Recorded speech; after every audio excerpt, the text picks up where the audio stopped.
Hello, it's Anna Hill here with the Farming Today podcast. Today, 1.5 million litres less every day.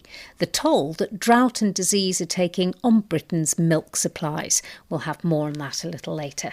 First, all week we're taking a look at how crops are being adapted to face climate change, pests and diseases, and to give consumers what they want. Scotland's huge soft fruit sector has always embraced new trends. Just think of the tangy Taberries and Loganberries that brighten up the fruit aisle of the supermarkets. But growers and breeders are facing warmer, drier summers and, crucially, fewer hard winters. Scientists at the James Hutton Institute near Dundee have spent many years working with genetics to develop fruits that are able to adapt. Laurie Carnahan has been to meet Nikki Jennings, one of the fruit breeders at the Institute, to find out what this year's raspberry project has been focusing on. Nikki, an absolutely stunning spot you have here. And amongst the fields, there's a lot of polytunnels. Obviously, they're integral to the work that you do here. Yes, we're heading down to some of our raspberry breeding plots. We evaluate nearly all of our material under tunnels, basically because it's what the growers do. So, Laurie, this is one of our breeding tunnels. This one's a little bit different, and it's a demonstration tunnel of our newest varieties and our best selection in the pipeline that might develop into a new variety. So we have all our raspberries in here and a new blackberry. How is the climate affecting how raspberries are being grown, and why is it important that you're doing the research you're doing here? In the raspberry breeding programme, we aim to breed new varieties for the industry, both for the UK and Europe and beyond. A new variety has to be robust and adaptable to changing environments, as well as producing a lovely big berry that's good to eat with a long shelf life that people will want to buy. It's a lot for breeders to have to take into consideration, isn't it? Yes, we have probably 6,000 different genotypes here in any one season. I'm part of a fruit group that has a superb underpinning science programme. With the use of new genetics technologies, we're looking to develop molecular markers that will help speed up the breeding process, that will focus on traits that are important to the economics of production. We're experiencing quite a prolonged hot spell in Scotland, which some of us might think is fantastic. Presumably for your growers, that brings its own challenges in the same way that wetter winters will as well. Is that something they're feeding back to you here at the Institute? And presumably that's helping to guide some of the trials that you're doing? Yes, definitely, and it helps guide us in what research to focus on in the future. England have had it particularly bad, and it's not good for the crops. It's not good for the soft fruit above 25, above 30 degrees. They really struggles. And we'll be looking at heat tolerance. We're also looking at water use efficiency to address the issues of drought in the future. This variety is Glenmore. It's an early floricane type, which means it starts quite early in the raspberry season. For us, that means about the middle of June. And it has a nice, consistent crop and quite a traditional raspberry flavour. Well, this is about the size of the top of my thumb. It has a lovely gloss to it. It picked very easily. So now the only thing left to do is to taste it. The first thing that springs to mind, Nikki, is I'm almost transported back to being a child. I don't think I've tasted a raspberry with a flavour like that since I was a wee girl picking them off the hedgerows. A good depth of flavour with a balance of sweet and acid, a popular flavour and an acceptable flavour. It's a really, really, really tasty berry. Good. I'm going to have another one. Yes, yeah, please help yourself. There are literally thousands of the berries surrounding us. What would we be looking at in the winter in here? Yeah, well, we'll be picking in here until probably the end of October. But in the breeding programme, we're getting ready for the following year. We make our cross-pollinations in the glasshouse over the winter months that will create all our potential new varieties for the future. Nikki Jennings there from the James Hutton Institute. The bluetongue virus, which affects sheep and cattle, continues to spread across the UK. More than 600 cases are confirmed so far, and a case here counts as a whole farm rather than each individual animal. Another 2,000 potential cases are also being investigated. There is a vaccine now available against this midge-borne disease, although supplies are tight. The impact of bluetongue has been felt across Europe over many years. One of the worst outbreaks was in the Netherlands in 2023, affecting an estimated 5,000 farms before the vaccine was developed for this strain of the virus. Margit Groeneveld is a Dutch veterinary specialist in small ruminants. She told me what happened back in 2023. From the first week of September in 2023, it started spreading mostly northwards. That's just the wind direction, mainly the wind direction that it was going into. And apart from it being the shock that we all of a sudden had it was also a very, very pathogenic virus strain. So it made especially sheep very, very sick. And it caused a very high mortality rate in the animals that it did affect as well. And because it was still peak season for the midges, it spread quickly and it spread pretty far, not the full country, but it continued spreading until about December in 2023. It affected mainly sheep and cattle, affected some goats, but especially the sheep farmers were struck really, really hard. We had case vitality rates of 75%. So every sick animal that got sick, sheep, that is 75% of those died. And we had flocks that had 80 and sometimes 100% of their animals affected. And then in December, it sort of died down with the end of the mid-season.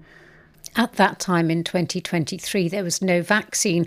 But when the vaccine did come in, how did that change things? A few companies, 3, started developing a vaccine immediately.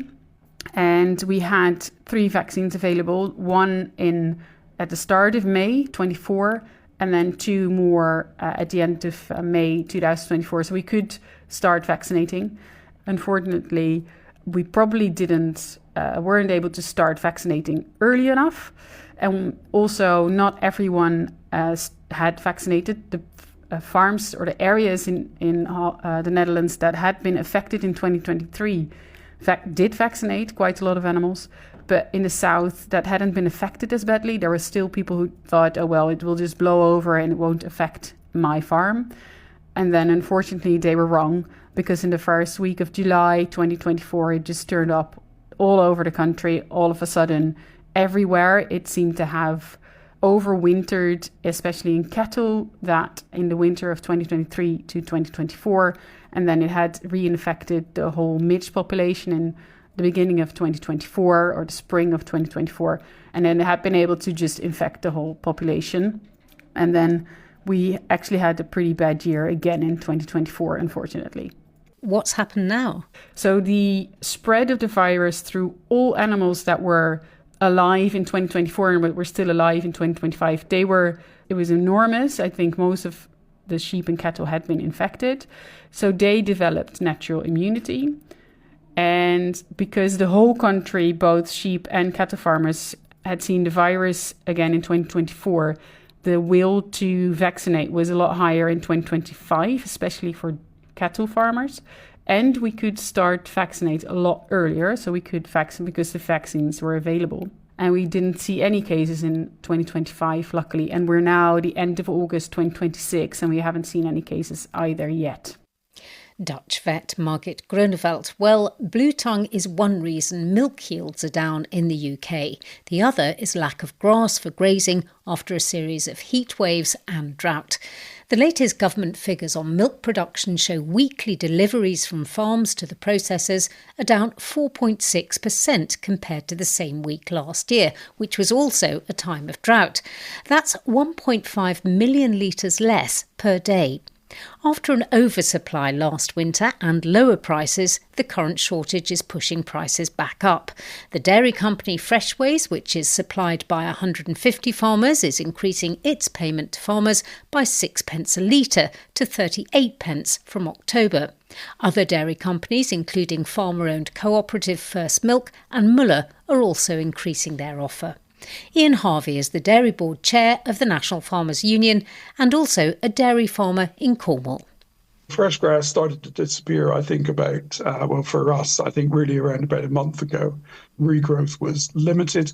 And in that context, when you're turning cows out, if there's no grass there, then they're going to struggle to produce optimum levels of milk. For animals that are housed, what we're seeing now is that the traditional backfill of forage as it's being fed out the front of the clamp isn't being backfilled into the back. And that's going to mean that the problems are going to be stored up for nearly next year, next spring. We will see issues there with lack of forage, and then lack of forage means either lack of milk or additional costs on farm to replace what's not been growing because of the weather. Bluetongue, I guess this was signposted as early as 2024 when we saw our colleagues in Europe undergo severe lack of milk due to, again, bluetongue and the effects of it, either loss of cow numbers, loss of milk, and then ultimately loss of fertility, which will come for the UK more than likely early into next year. You're a dairy farmer yourself. Have you had bluetongue?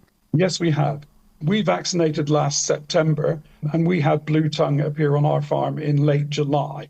I think we had a lesser effect of it. We had 6 animals with bluetongue. Those 6 animals originally showed signs of drooling, maybe a little bit of watery eye. But the big symptom is when they get red and really, really sore feet. And as such, then movement to food and or movement to water becomes a challenge for them. And when that happens, the milk from them disappears as well. And how are dairy farmers doing then? Because, you know, we did have a global overproduction last year, didn't we? And now we've got underproduction. How difficult is it for dairy farmers to face that volatility? Well, it's extremely difficult, isn't it? Part of last year's overproduction, one could challenge, was on the basis of a high price being paid during all of last summer for milk, when farmers are able to achieve a better value for their product on farm. The tendency could be to produce as much as they are able. However, that became too much when the commodities for dairy linked to around the world, should we say, became challenged at price. And then the milk price in the UK fell. And then on top of that, we saw quite sensibly, in most cases, measures to restrict volumes that farmers can send.